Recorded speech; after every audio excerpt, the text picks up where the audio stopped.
warahmatullahi wabarakatuh.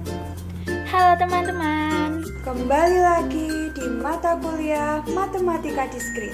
kali ini kita akan melanjutkan materi minggu lalu, yaitu materi pengantar teori graf. Namun, yang akan kita bahas kali ini yaitu matriks ketetanggaan dan matriks bersisian. Sebelumnya, perkenalkan, kami dari kelompok 10 kelas Tadris Matematika 3C, yaitu saya, Lutfiana Nurul Azizah, NIM 230701900079, Dan saya, Anissa Amelia Vida Prastiwi dengan NIM 23070190096. Langsung saja yuk kita ke materi berikut ini. Oke, kita masuk ke materi yang pertama, yaitu matriks ketetanggaan. Nah, sebelum kita mempelajari tentang matriks ketetanggaan, kita pelajari dulu mengenai ketetanggaan itu apa sih, gitu ya. Nah, ketetanggaan atau adjection antara dua simpul adalah bila kedua simpul tersebut terhubung dengan sebuah sisi. Nah, kita perjelas dengan contoh berikut ini ya. Misalkan G sama dengan 1,2, 1,3, 2,3, 2,4, dan 3,4 dengan gambarnya sebagai berikut. Dari gambar tersebut dapat kita lihat bahwa yang pertama, simpul 1 bertetanggaan dengan simpul 2 dan simpul 3, di mana di situ di masing-masing simpul terhubung dengan sebuah sisi. Jadi di simpul 1 ke simpul 2 itu ada sisinya, dan simpul 1 ke simpul 3 juga ada sisinya. Yang kedua, simpul 1 tak bertetanggaan dengan simpul 4, karena dari simpul 1 ke simpul 4 tidak ada sisi yang menghubungkan, sehingga simpul 1 dan simpul 4 itu tidak bertetanggaan. Oke, selanjutnya kita masuk ke pengertian matriks ketetanggaan.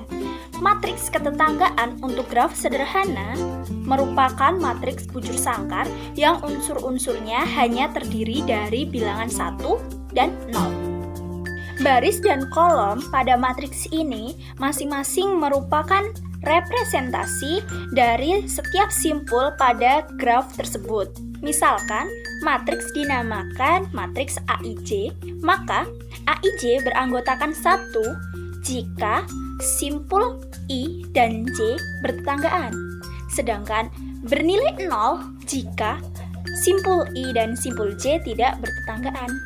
Nah, karena matriks ketetanggaan ini hanya terdiri dari angka 0 dan 1, maka dinamakan juga dengan matriks 01 atau 01. Kemudian, selain dengan angka 0 dan 1, matriks ini elemennya juga dapat dinyatakan dengan nilai false untuk menyatakan 0 dan true untuk menyatakan 1. Untuk memperjelasnya, kita masuk ke contoh berikut ini ya. Perhatikan graf sederhana berikut ini. Matriks ketetanggaan dari graf tersebut sebagai berikut. Kita lihat simpul PQRS. Yang pertama, simpul P dengan simpul P tidak bertetanggaan, maka nilainya 0. Simpul P ke simpul Q bertetanggaan, maka nilainya 1. Simpul P ke simpul R tidak bertetanggaan, maka nilainya 0. Simpul P ke simpul S bertetanggaan, maka nilainya 1. Kemudian, simpul Q ke simpul P bertetanggaan, maka nilainya 1. Simpul Q ke simpul Q tidak bertetanggaan, maka nilainya 0. Simpul Q ke simpul R bertetanggaan, maka nilainya 1. Simpul Q ke simpul S bertetanggaan, maka nilainya 1. Kemudian, simpul R ke simpul P tidak bertetanggaan, maka nilainya 0. Simpul R ke simpul Q bertetanggaan, maka nilainya 1. Simpul R ke simpul R tidak bertetanggaan, maka nilainya 0. Simpul R ke simpul S bertetanggaan, maka nilainya 1. Kemudian, simpul S ke simpul P bertetanggaan, maka nilainya 1. Simpul S ke simpul Q bertetanggaan, maka nilainya 1. Simpul S ke simpul R bertetanggaan, maka nilainya 1. Simpul S ke simpul S tidak bertetanggaan, maka nilainya 0. Nah, di sini simpul-simpul yang bertetanggaan itu bernilai 1 karena ada sisinya ya. Dan yang tidak ada sisinya, maka tidak bertetanggaan dan nilainya 0. Seperti itu ya teman-teman. Selanjutnya, materi yang kedua yaitu matriks bersisian. Bagaimanakah matriks bersisian itu? Matriks bersisian. Bila matriks ketetanggaan simpul-simpul di dalam graf, maka matriks bersisian menyatakan kebersisian simpul dengan sisi. Misalkan G sama dengan FE adalah graf dengan N simpul dan M buah sisi. Matriks bersisian G adalah matriks dwimatra yang berukuran N kali M.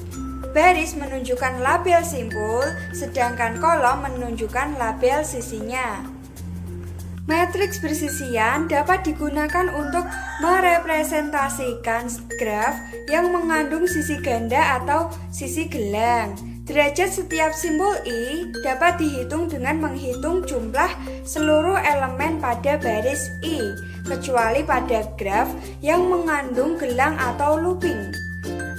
Jumlah elemen matriks bersisian adalah N kali M.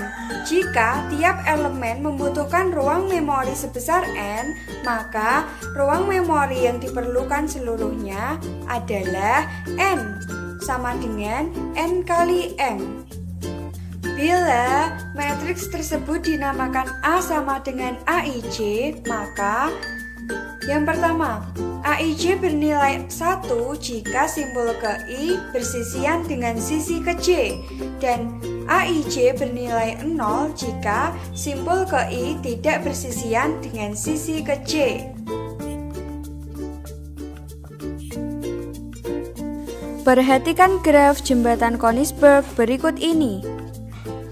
Kemudian, bentuk matriks bersisian dari graf tersebut adalah, kita lihat pada graf simpul A, B, C, D dan sisi E1, E2, E3, E4, E5, E6, dan E7.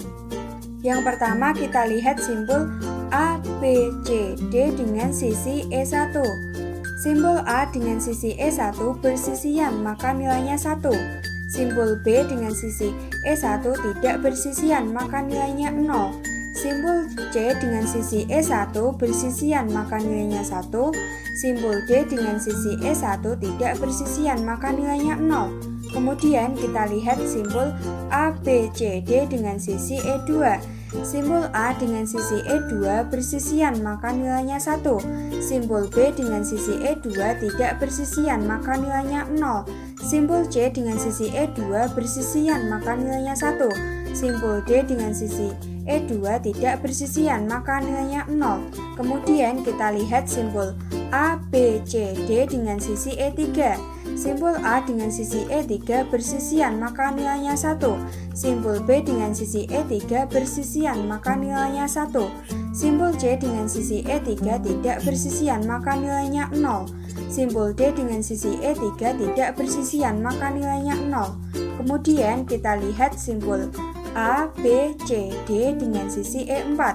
Simpul A dengan sisi E4 bersisian, maka nilainya 1. Simpul B dengan sisi E4 bersisian, maka nilainya 1. Simpul C dengan sisi E4 tidak bersisian, maka nilainya 0. Simpul D dengan sisi E4 tidak bersisian, maka nilainya 0. Kemudian kita lihat simpul A, B, C, D dengan sisi E5. Simpul A dengan sisi E5 tidak bersisian, maka nilainya 0. Simpul B dengan sisi E5 bersisian, maka nilainya 1. Simpul C dengan sisi E5 tidak bersisian, maka nilainya 0. Simpul D dengan sisi E5 bersisian, maka nilainya 1. Kemudian kita lihat simpul A, B, C, D dengan sisi E6. Simpul A dengan sisi E6 bersisian maka nilainya 1. Simpul B dengan sisi E6 tidak bersisian maka nilainya 0. Simpul C dengan sisi E6 tidak bersisian maka nilainya 0. Simpul D dengan sisi E6 bersisian maka nilainya 1. Kemudian yang terakhir kita lihat simpul A, B, C, D dengan sisi E7. Simpul A dengan sisi E7 tidak bersisian maka nilainya 0. Simpul B dengan sisi E7 tidak bersisian maka nilainya 0. Simpul D dengan sisi E7 bersisian maka nilainya 1. Simpul D dengan sisi E7 bersisian maka nilainya 1. Oke, materi kali ini sampai di sini dulu ya teman-teman. Jika ada pertanyaan bisa ditanyakan ya. Sekian dari kami, kurang lebihnya kami mohon maaf yang sebesar-besarnya. Wassalamualaikum warahmatullahi wabarakatuh.